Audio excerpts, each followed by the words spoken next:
Assalamualaikum warahmatullahi wabarakatuh. Saya dari kelompok 5 yang bertemakan manusia dan pandangan hidup.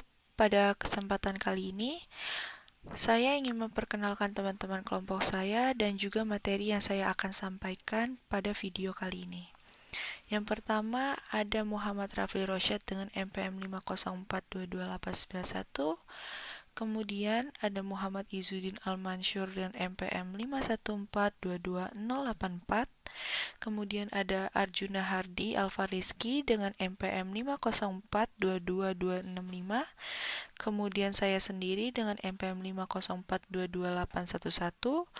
Kemudian ada Rangga Ananda Eka Devsi dengan NPM 5142234. Materi yang akan disampaikan oleh kelompok 5 seputar manusia dan pandangan hidup adalah pandangan hidup itu sendiri, cita-cita, kebajikan, usaha atau perjuangan, keyakinan, dan langkah-langkah berpandangan hidup yang baik.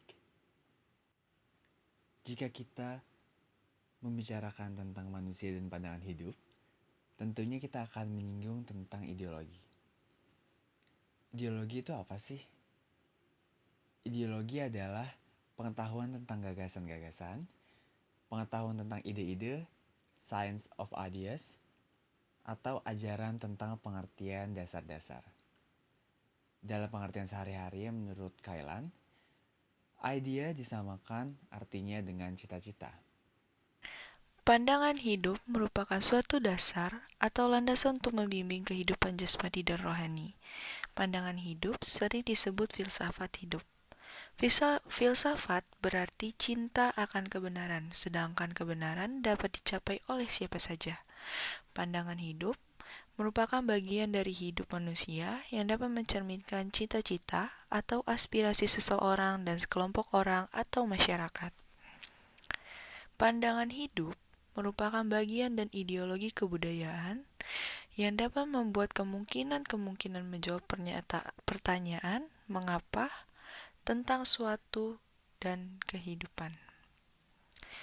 Klasifikasi pandangan hidup yang pertama yaitu pandangan hidup yang berasal dari agama.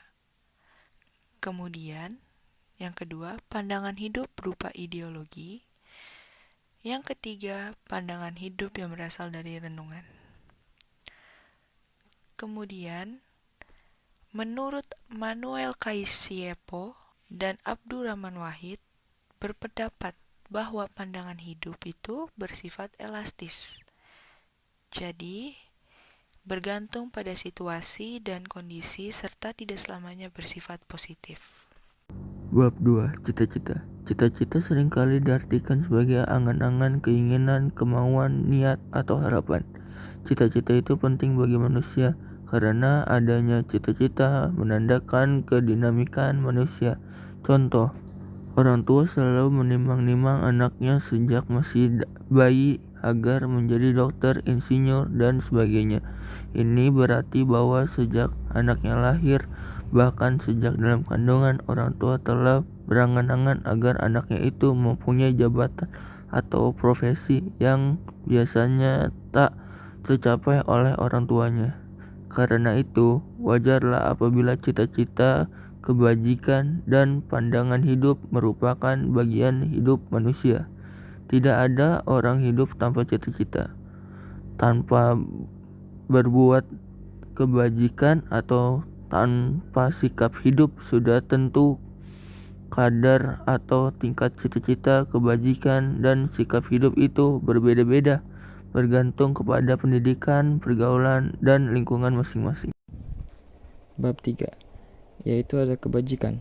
Kebajikan atau kebaikan pada hakikatnya adalah perbuatan moral, perbuatan yang sesuai dengan norma-norma agama atau etika. Manusia berbuat baik karena menurut kodratnya manusia itu baik dan makhluk bermoral. Atas dorongan suara, hatinya manusia cenderung berbuat baik. Untuk melihat apa itu kebajikan, kita harus melihat dari 3 segi, yaitu 1. Manusia sebagai pribadi. Ialah yang menentukan baik buruknya adalah suara hati. Dan yang kedua, manusia sebagai anggota masyarakat. Ialah yang menentukan baik buruknya adalah suara hati masyarakat. Dan yang ketiga, manusia sebagai makhluk Tuhan. Ialah manusia pun harus mendengarkan suara hati Tuhan. Atau perjuangan. Setiap manusia harus bekerja keras untuk melanjutkan hidupnya. Sebagian hidup manusia adalah usaha atau perjuangan. Tanpa usaha atau perjuangan, manusia tidak dapat hidup sempurna. Karena manusia dibatasi oleh kemampuan. Seperti yang kita tahu, banyak kemampuan manusia yang tidak bisa meraih apa yang mereka inginkan. Karena kemampuan terbatas itulah yang membentuk fisik dan keahlian atau keterampilan kita. Sebagaimana dinyatakan dalam ungkapan sastra, tuntutlah ilmu dari buayan sampai liang lahat. Atau dalam bahasa pendidikan bisa dikatakan sebagai long life education. Dan menurut Talcott Parsons, ada 4 subsistem yang menjalankan fungsi utama dalam kehidupan masyarakat yang dikenal dengan sistem tindakan atau dengan skema AGIL. Ya, AGIL ini adalah sebuah singkatan untuk 4 subsistem ini. Yang pertama adalah fungsi adaptasi atau adaptation. Yang kedua adalah pencapaian tujuan atau goal attainment. Yang ketiga adalah integrasi atau integration. Yang keempat adalah mempertahankan pola dan struktur masyarakat atau latent pattern maintenance. Bab 5. Keyakinan. Dalam kehidupan, manusia mempunyai banyak keyakinan atas suatu hal. Dengan keyakinannya, inilah manusia menjadi makhluk budaya. Dalam bidang kehidupan, manusia menggunakan keyakinan sebagai cara dalam menempuh kehidupan. Selanjutnya, bab 6. Langkah-langkah berpandangan hidup yang baik.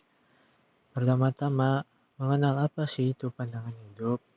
Kemudian, mengerti apa itu pandangan hidup.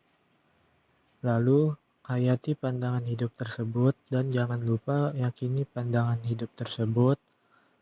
Terakhir, mengamankan pandangan hidup yang sudah diterapkan.